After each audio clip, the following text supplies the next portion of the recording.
Do you want to know how you can use body language techniques to even the playing field when you're dealing with a power player such as a CEO, CFO, when they're trying to manipulate you? Then this episode is for you.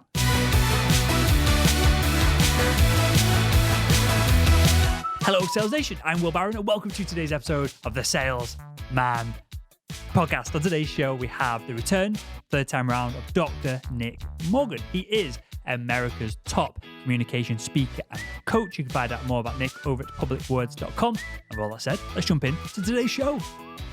Nick, welcome back to the Salesman Podcast.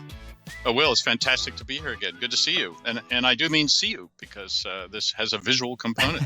Right? I'm glad to have you back on. We've probably just confused everyone who's listening to this on the audio, but I'll plug it where you said it. We've got a YouTube channel. As we record this, I'm about 4 subscribers away from 10,000 subscribers on the YouTube channel. So this will be a good reference point for everyone of the growth of the YouTube channel as it expands since this episode was recorded. And with that, Nick, jumping straight in, mate, I want to dive into good, bad habits, body language, voice, everything else that salespeople have and needed to develop to become more charismatic, to be able to build trust quicker with audiences and individuals. What are the best bang for buck bad habits that salespeople have, that perhaps we all have, that we need to get rid of on a body language front? Well, I think that the biggest two really are, first of all, speaking with intention, showing up with intention. And then the second, and it's related, is showing up with focus. And it's those two things, I think, get in the way of salespeople and everybody else communicating most of the time. And so we can dive into both of those. Just I'll say a couple of sentences, and then you can ask me some questions about what intrigues you there, if anything. So the intentional side of it is quite simply that every communication is always 2 conversations, as you and I have discussed before. And so when I show up saying one thing, trying to make a sale, trying to create trust, but let's say my body language is saying something else. I'm nervous, or I'm distracted, or instinctively I'm not quite comfortable in this other person's presence. This happens. Then my body language will betray that. And so the message that I'll actually send to the other person is twofold. On the one hand, there's the content. On the other hand, there's the body language, the lack of connection in the body language. And of course, as we know, what happens is when those 2 messages are not aligned, the body language always wins. It always trumps the content. And that sounds surprising to people because it's probably the first time they thought of it that way. But it's a really important concept to get, because all the brilliant words in the world saying how happy you are to be there won't overcome a scowl on your face. That's the simple way to remember it. If you're frowning and you say, I'm happy to be there, nobody believes you. Okay, so because you said the visual message is far more powerful. You said something interesting here, Nick, which immediately grabbed my attention. Before we get into the intention, the focus side of things, I think it's going to be quite commonplace, especially if you're pushing yourself as a B2B sales professional, that you're going to be in uncomfortable conversations. You're going to be in, and both exciting conversations as well, depending on how you want to frame it. Whether you're pushing up to see a CFO, which is perhaps a level of sale that you've never done before, you're doing a deal which is a bigger size than you're used to and comfortable with. How do we get ourselves comfortable for those scenarios? Or let me rephrase this. Can we hack this and fake it till we make it by faking our body language to make us look comfortable until we are comfortable in these scenarios? Or is the real solution to see a therapist for 6 months and get our brain right that we are worthy of being in these conversations? Yeah, it's a great question. And your the way you phrase it actually neatly sums up the problem, because you can fake body language. It takes a lot of mental work. Most of the time, we let our unconscious minds handle our body language. We don't think about it consciously. And so to make it conscious, to think, now I've got to put my hands here and my face this way, and I've got to stand confidently rather than cringing, as is my natural way because I don't feel worthy in front of this CFO, to use your example. That takes a lot of mental work. And it's hard then to remember what you're saying and to say something intelligent while you're thinking about your, so that's the difficult part. So you got two choices, and in the end, what we end up doing is a little bit of both. So on the one hand, what you want to do is train yourself to think about your worst body language behaviors and try to change those. So let's say you have a nervous habit of folding your hands, wringing your hands like this. I'm holding them up so you can see them, but imagine they're down around my waistline. People do this all the time. They have I'll move the camera just a little bit. They do this kind of thing when they're nervous. It's self-protective. And so let's say that's your worst habit. Then you want to cure yourself of that before you go get therapy for 6 months or do anything else, because you can usually, if you focus on them for 3-4 weeks, something like that, you can cure yourself of your worst habits. So that's step one. And then step two is, without the therapist, to work on that mental attitude. And this will sound a little woo-woo to your audience, perhaps, but I've had great success with working on mental imaging. It's the sort of thing that every couple of years, when the Olympics happen again, that we bring it up. It's safe to bring it up because we all know that the Olympians do this all the time. You can't take a ski run at 90 miles an hour that's going to last 2 minutes total, or a minute and a half total, and not visually imagine that beforehand. It simply happens too fast. And you can't be going, should I turn here? As soon as you think about it, it's too late. You've got to have that run baked into your consciousness by replaying it over and over again. And if you watched any of the Olympics and you saw some of those Olympians, especially the skiers, I loved watching the skiers before the event, because they'd be going like this, and they'd be doing these weird motions with their eyes shut. And what they were doing was replaying that run in their head. That's what salespeople have to do when they're getting ready for that meeting. They've got to imagine themselves meeting that person confidently, having those first couple of light exchange bits of conversation. And then what happens? If you don't imagine it, it's going to catch you by surprise. Excuse me. When our body language, when we're caught by surprise, our body language betrays us. It shows surprise body language. Surprise body language doesn't look confident. And so if what you're trying to do is convey confidence as a salesperson, immediately you're going to start out with a problem. So it's about visual imaging, imagining yourself in the situations that you're likely to encounter. This, of course, is much, much easier after you've done it a couple of times, but and you know what it's actually going to look and feel like. But you need to do this right from the get-go. So it's a bit of both. It's a bit of thinking about your body language and then imagining the scenario and imagining yourself doing well. So I'm going to dumb this down for me as well as the audience. Does this very practically mean that we sit in our car before we get out and we go to the building and we just have 2 minutes, eyes closed, eyes open, whatever, and we just imagine walking through the door, meeting the receptionist, getting taken to the CFO's office, knocking on the door, walking in, sitting down, asking them how it's going, and then imagining that we're in our confident and comfortable place when we sit down? Is that very literally what we're talking about? That's very literally what we're talking about. It sounds crazy, doesn't it? But that mental rehearsal will mean that when you actually do it, your body language won't say, "Whoops, this is a big surprise," because you will have done it once before. And even if it's not exactly what you imagined, it's going to be close enough that your body won't be suddenly saying to you, "Hey, wait a minute, this is a shocker. This is something new. I'm suddenly scared." And so it will help. You just have to trust me on that one and try it. Try it out, and you'll find that it does create a much more positive feeling as you walk in. Okay, so I'm going to come back to this in a second because I want to see how that ties into walking into a meeting with intention, which is what you opened the show with, Nick. But before that, how do we know our nervous tics? How do we suss out whether we are rustling our hands or, I don't know, standing there with our arms crossed? Because a lot of this behavior, as you described, is unconscious or subconscious. We're probably not in the moment thinking about ourselves and our body and our body language. If we are nervous, we are thinking, how can we escape from this meeting as quick as possible as soon as the deal's done? And again, that comes into intention, which we'll touch on. How do we, other than going into a meeting and asking the CFO whether we can film the conversation because you want to improve how you come across and look more confident, how do we suss out whether we do have these nervous giveaways? Yeah, and that's tricky because we're not very good observers of ourselves.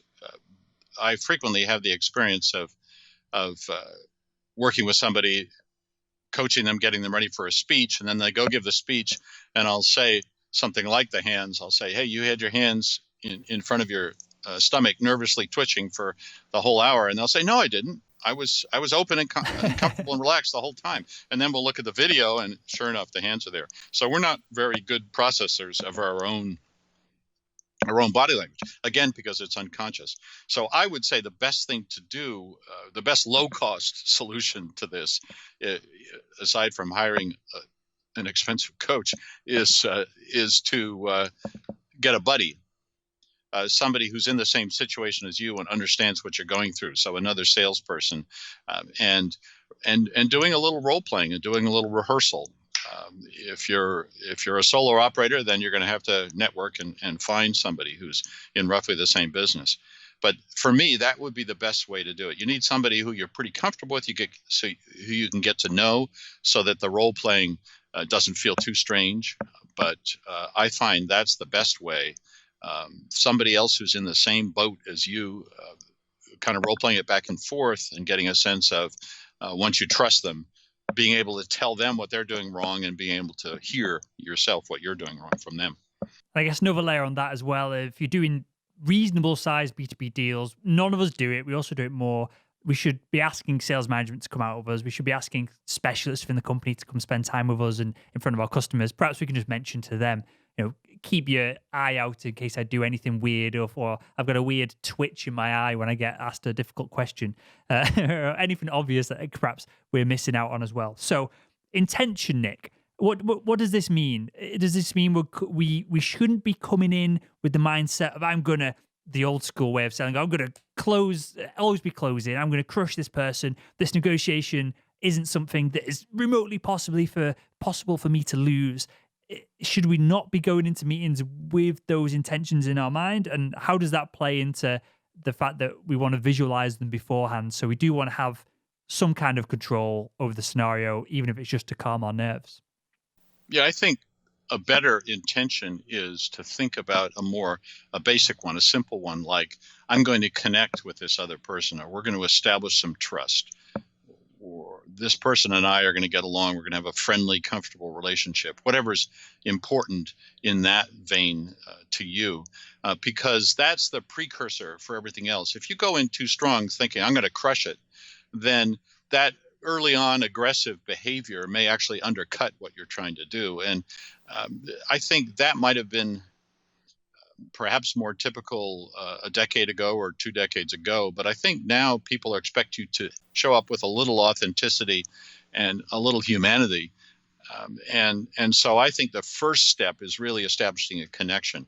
And so that means, and I'm a big believer in this, in listening more than you talk, and connecting more than you try to dominate. And if you can do those things, I think you'll fare much better. Is there a set of body language or the way that we should be seating or the way that we should be speaking to come across as, this is a weird question to ask, but to come across as authentic? Because I guess, how do we know which version of us is the authentic one for the business scenario? Because, and I'll give an example. I've just recently started going to Brazilian Jiu-Jitsu, and I've just been strangled by a bunch of people, and I've never done a martial art before. I've never done anything physical. The most physical sport I've ever done was basketball, and this is a few years ago. So I'm totally uncomfortable.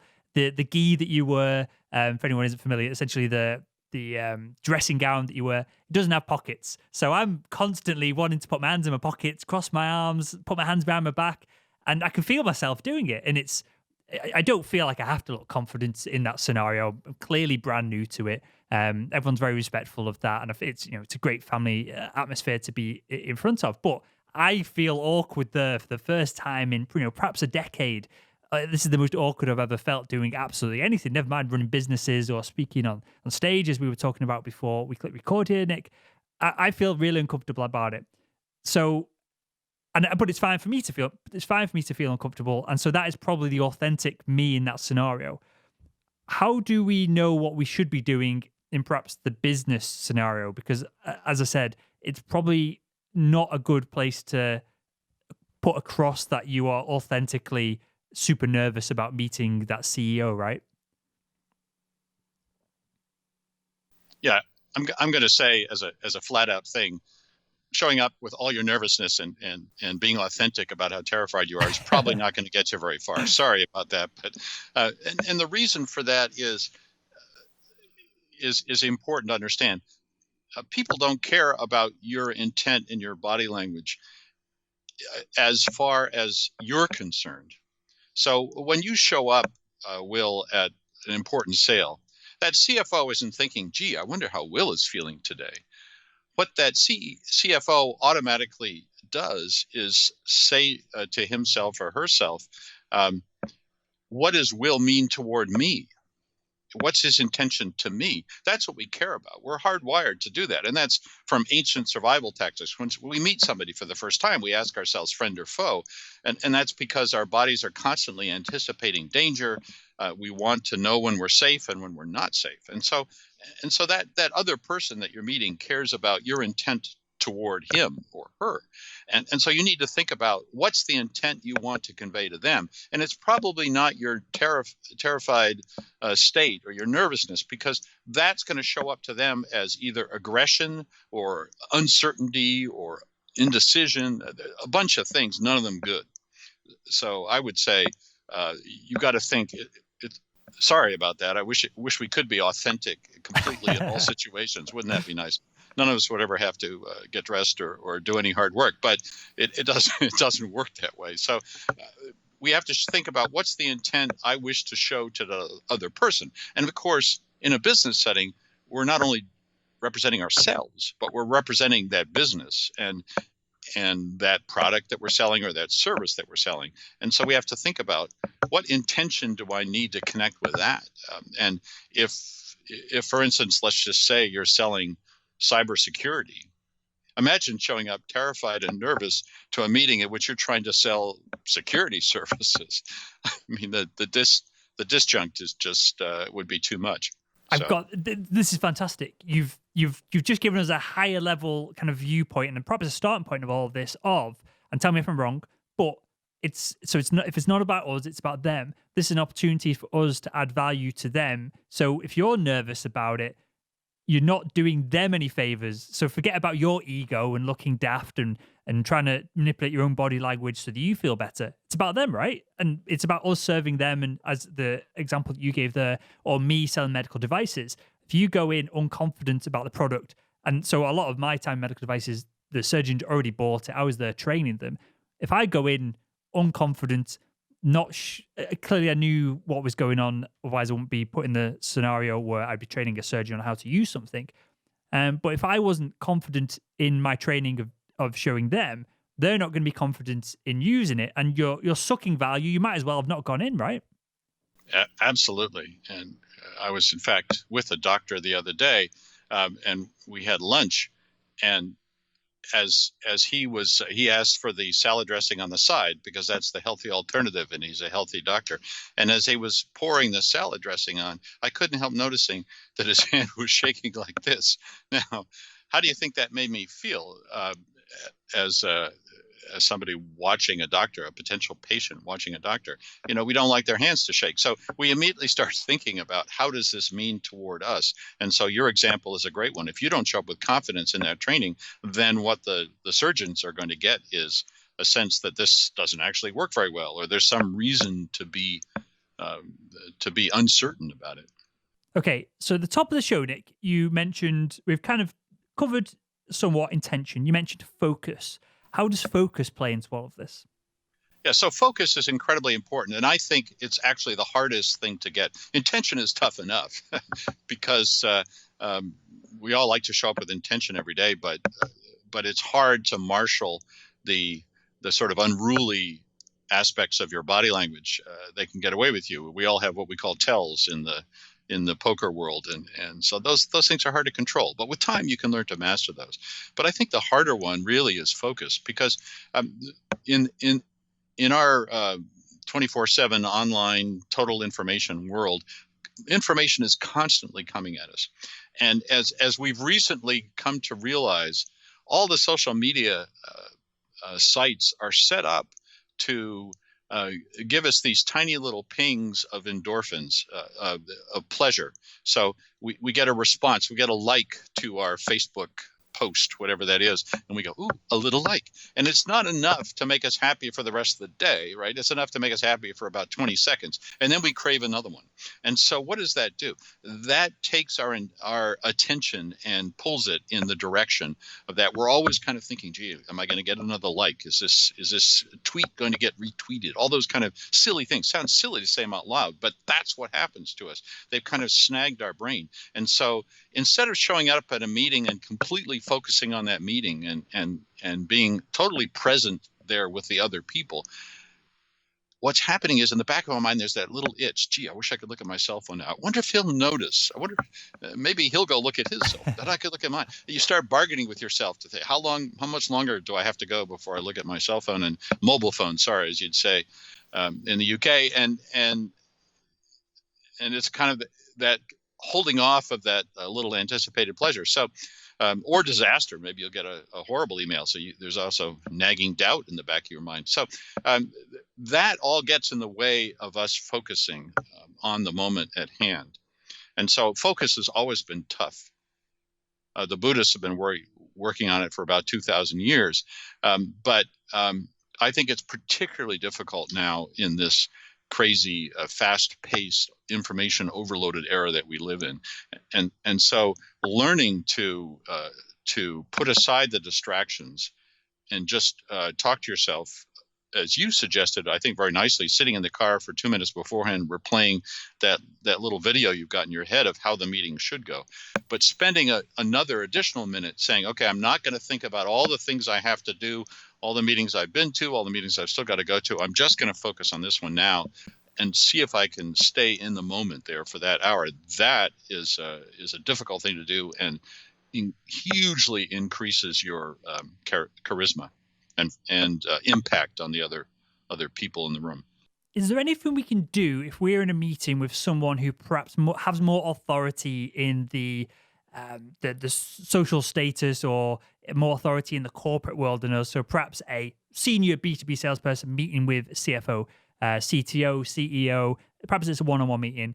That person's clearly very busy. You've clearly done a good job to probably just get their time all at this point, and you're happy for that. You're humbled and grateful for that. With all that said, they're looking at the phone every 2 seconds. So you've got focus, you've got good intention, you're there for them, you're in the moment, all the cliche stuff. You sat in your car, meditated for 2 hours beforehand, so you're in a great headspace. You've done everything right, and you're confident, you know your product, you know your service, but they're not really paying attention to you. Is there anything you can do with your body language to demand attention, to whether it's speaking with, I don't know whether this would be more charismatic, because it depends on the scenario, but speaking with more ups and downs, waving your arms around a little bit more and being more energetic in the room? Is there anything, and these are all just off the top of my head, and I don't know how daft they'd make you look. You'd have daftness on one side and losing attention versus attention on the other, perhaps. But is there anything you can do to snap them back into the moment? Whether it's, I don't know. Is there anything you can do to grab someone's attention when they want to listen, but they're addicted to that beep on the phone? Yeah, in the movies, what the mafia does to get your attention is they bring in some really big guy who picks you up by the scruff of the neck, throws you against the wall, and starts pummeling you. And you're really paying attention. You're totally focused at that point. So you're asking, really, short of beating the other person up, what is it that you can do? Yeah, and that's a great question. There's actually a tiny touch of seriousness in my mafia comment, because what you can do in a room often, if you think about it a little bit and do it in a way that's reasonably subtle, is if you change the relationship, the spatial relationship in the room, then that can really reignite the connection. And so let me explain what I mean by that. We all monitor zones of space. So 12 feet or more is social space. 12 feet to 4 feet is social space. 12 feet or more is public space. 12 feet to 4 feet, I'm making a complete hash of this now, confusing your poor listeners, but 12 feet to 4 feet is social space. And that's typically where we sit in meetings. So we're across a table, something like that. We're usually somewhere between 4 and 12. 4.5 is personal space. And then 1.5 to 0 in Western cultures, typically, it varies slightly around the world, is intimate space. Now, let's go over those in reverse order. Intimate space, you don't know the person well enough, don't get too close. And we all have that very seriously hardwired into us. So you're not in any serious danger of that unless you're a psycho for some reason. Or it's a date, and then intimate space might be very appropriate. So you're thinking personal space. That should be your objective. That's the 1.5 to 4 feet. That's the space that we inhabit when we shake hands. So think about that for a minute. You walk into the meeting, you shake hands with the CFO. We've been using that example. And so we're there in personal space. That's the point at which he or she is really paying attention. And then what happens is we go to sit at a table or in a conference room. We could be anywhere from 5 feet to 6 or 8 feet apart. And so what that says is that handshake is really the most connected we are during the whole meeting. It's all downhill from there. So your goal is to figure out, is there a way I can get back into the personal space of my opposite party in a way that looks natural and appropriate? And so you might want to think about having a sheaf of papers, let's say, with some interesting data on it, so you can pick them up and say, "Let me show you this," and then using a pen to point to things or underline things, that kind of thing. Or if you've got a laptop with some data on it, say, "Look, let's come around the table here," or you come around to them and say, "Look, let's look at this data together," because that allows us then to get within that 4 foot to 1.5 feet. So you're looking for some clever way to bring that relationship back to the nice, cozy one you had when you shook hands, so that it doesn't feel like the high point of the meeting was the handshake at the very beginning and it was all downhill after that. Does that make sense? Do you see what I'm saying? That makes total sense. And as you're saying that, I'm visualizing it, Nick, and there's going to be many stereotypes in this example I'm just about to give. But if I imagine this sounds ridiculous as I say it. If I imagine a CEO's office, they've got and I've been in plenty of CEO's office in the UK for the NHS and different private healthcare organizations, and this has never been the case. So perhaps imagining a corporate CEO.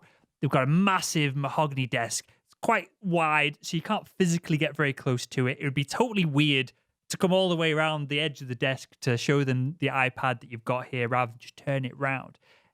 Do people in that position set up an office in that way to give them a perception of power over the people they're sat in front of? And as I say this, if I was going to do it, I'd have a big throne that I'm sat in, leather backed, and I'd have the person in front of me sat on some crappy chair that's a foot lower than what mine is. It seems like there's plenty of ways to manipulate the scenario. Is that something, because clearly you do lots of executive coaching as well, is that something that people of that nature, and aligning the data with it, that a lot of, or a higher percentage of people in those positions have sociopathic tendencies, and there's lots of other data on that side of things.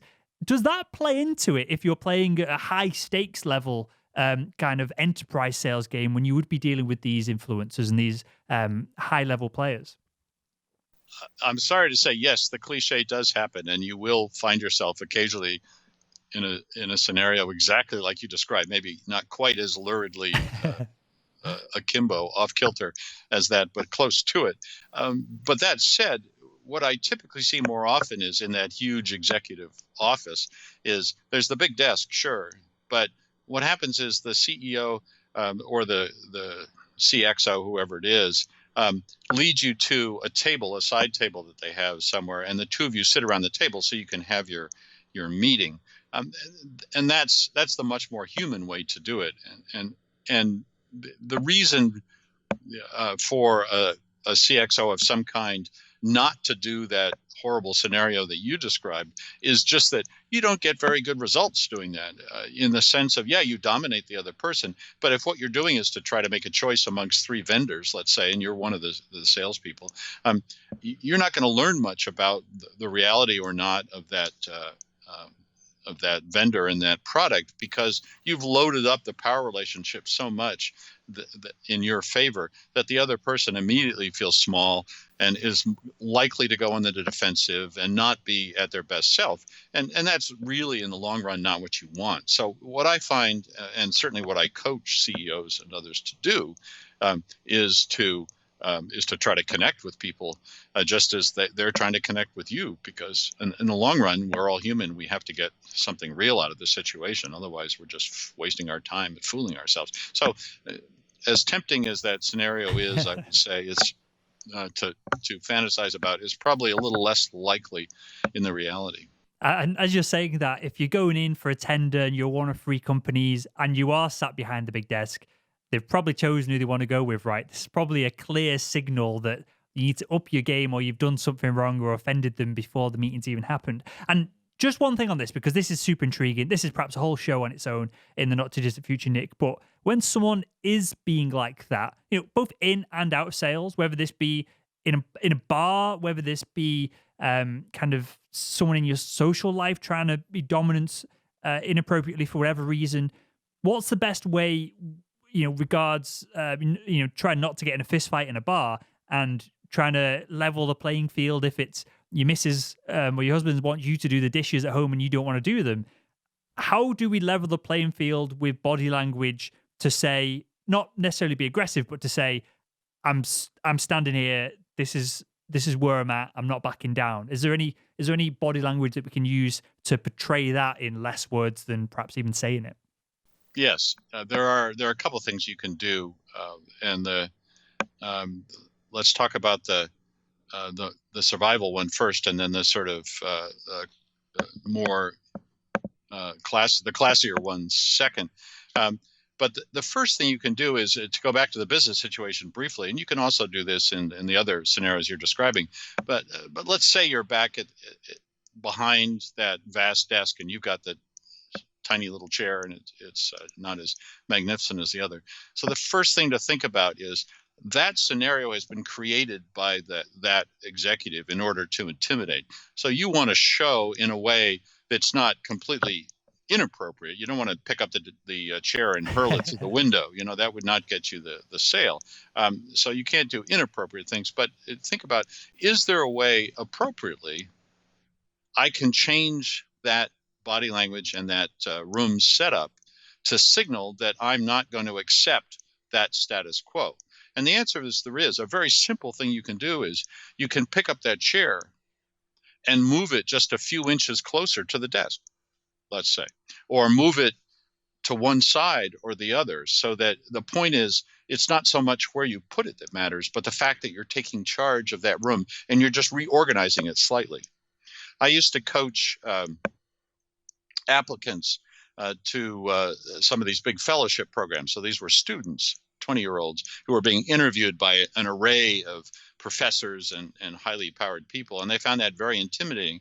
And one of the things I would coach them always to do, because they'd be given a chair, much like the situation you're describing, in front of this array of professorial types, and I'd say, pick up that chair and move it somewhere so that you feel like in some little way you've taken control of that situation. So that's the first thing you can do. The second thing you can do, and this works better in bars and with your spouse and that kind of thing, is try to align yourself with their body language. And this works. You have to, in most settings, you have to use it with care. For example, you mentioned earlier crossing your arms. So if your spouse is standing there like this, or the other person in the bar is standing there like this with the arms folded, you don't really want to fold your arms too, because all you're doing is escalating that situation. But what you do want to do is, if possible, align yourself with them in the sense that you're much better off facing in the same direction as they are. And let me give you a quick example of what I mean. I was doing some work with the classic, with some police departments, and the classic scenario that we've all seen in the movies and the TV shows where they're interrogating a suspect. And you know what that looks like. I've seen 1,000 British crime shows and 1,000 American crime shows. And they look the same. Basically, it's a nasty little room, right, with some two-way mirror glass, and then there's a horrible table and two uncomfortable-looking chairs, and they're across the table from each other.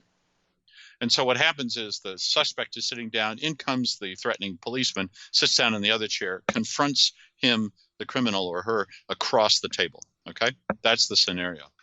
And what I coached them to do was doing confrontational. I'm across from the other person. I said, why don't you take the chair and put it around and sit down on the same side of the table as the apparent criminal? And they were really puzzled by that at first. So why would we do that? And I said, well, because what you're doing is you're aligning yourself with them. So rather than confronting that person and asking the questions, you're saying, hey, buddy, I'm on the same side as you. Why don't you tell me what happened? And they found that confessions went up 50% when they sat on the same side of the table as across from them. It's extraordinary. It's interesting. It seems like you don't need to escalate the problem as you described then of if someone's confrontational in a bar example, if you stand in front of them, cross your arms, it's almost like saying, right, I'm ready to rock and roll, versus as you were saying that and as I was visualizing it, if you then kind of leant against the wall alongside them or kind of leant against the bar or, didn't cross your arms but got to get next to them, it's very difficult for someone to also, it's very difficult for someone to sucker punch you in the face when they're stood next to you as opposed to in front of you. So that's probably one case point for this. But it's very difficult for someone to be mad when they're talking across their shoulder versus kind of in your face. So there's probably a whole nother show on this to dive into, Nick. But I just wanted to touch on that as it kind of struck a chord with me as you were going through it. And final thing I want to ask you, and this is probably going to have to be a yes or no answer, which will tee up the next episode we will record. How much of this works when we're on the phone? How much of this translates through a Skype business call? How much of this translates, I guess, through email with the voice and where we're repeating how they talk back to us? Is it transferable, what we've learned in this episode, to non-in-person meetings? Yeah, it's a great question, and it's what my next book is about. So thanks for asking. The answer is, the quick answer is no, it's not transferable. And that's one of the huge problems of the virtual world. And so what I talk about in the book is lots and lots of ways to put those emotional connections back in, because the virtual world, while it's very convenient and allows us to reach all kinds of people we never could before and send out huge amounts of information that we never could before without great expense, those are wonderful things about it. But the huge hidden downside is that it makes emotional connections much more difficult and much more fragile. And so without getting too deeply into it, that's the quick answer. There are lots of things you need to do to think about how to communicate differently in the virtual world. And I guess one final question, just to end with a real practical element of the show here, Nick. Should we, if we've got the option, should we go for a video call with a potential customer to have a sales conversation, consulting conversation, whatever it is, or is it okay to do it over a phone call? Is there advantages, considering or hopefully considering that we're not sat in our boxer shorts on a video call with no shirt on, considering we're all appropriately dressed, that we are appropriate with our body language, is there a competitive advantage over a salesperson that gets on video calls versus the competition who are only using voice calls? Yeah, you'd think, wouldn't you, that since you're adding the visual element, that it's just that much better. It turns out in all kinds of interesting ways that the video call is actually more stressful than an audio call. So the real answer is, without getting into all the ways in which video conferencing is misleading and gives you faulty information, the quick answer is that you should have a video call if you can, but you should keep it very, very short, because our experience of video conferencing is that it's tiring, and the basic reason is that we think we have sight and smell. We think we have 5 senses. But actually what the neurosciences scientists are learning is we have at least a dozen senses, things that our unconscious mind is scanning for all the time. And most of those are still left out of video calls. And so what happens is, when we don't get data in on those senses, imagine it's like a phone call when it's going and it's winking in and out all the time. What do? Well, you tend to shout and speak slower and say the same thing over and over again, and it's incredibly stressful, right? And so video conferences, even though it looks like it's going well, also are stressful in the same way. So there's a lot more to be said about it. That's just a very quick overview, but keep your video conferences short, and then they can be helpful, but just remember, it's not the same still as being there in person. I was not expecting that, so thank you for that, Nick. And we'll touch on that the next time we record for sure. And you kind of set something in my mind here of something I wanted to do for a long time, was bring people into the studio, do in person as well as these Skype interviews. So you've kind of tickled me there. Of that's something I really need to consider, because the whole show's dynamic might even change. And then with that, mate, with the excitement from me on the possibilities of that moving forward, tell us a little bit about you've mentioned a couple of books here. Tell us about the books. Tell us where we can find out more about you as well. Yeah, so my latest book came out in 2014. Sounds like a long time ago now, so I've written another one, but that's 2014, Power Cues. You can find that on our website, which is publicwords.com, and that's a great way to get in touch with us. And we also have tons and tons of free information on there about the kinds of things we've been talking about. So lots of great free resources, as well as things you need to shell out £15 for. And the new book is called Can You Hear Me? And it's about the digital world. That should be out in October. Good stuff. Well, I appreciate that, mate. I appreciate we've gone slightly over time here, so I appreciate you hanging on, Nick. I want to thank you for your time, mate. I want to thank you for your expertise as always. I really enjoyed this one. And I want to thank you for joining us on the Salesman Podcast. Thanks, Will.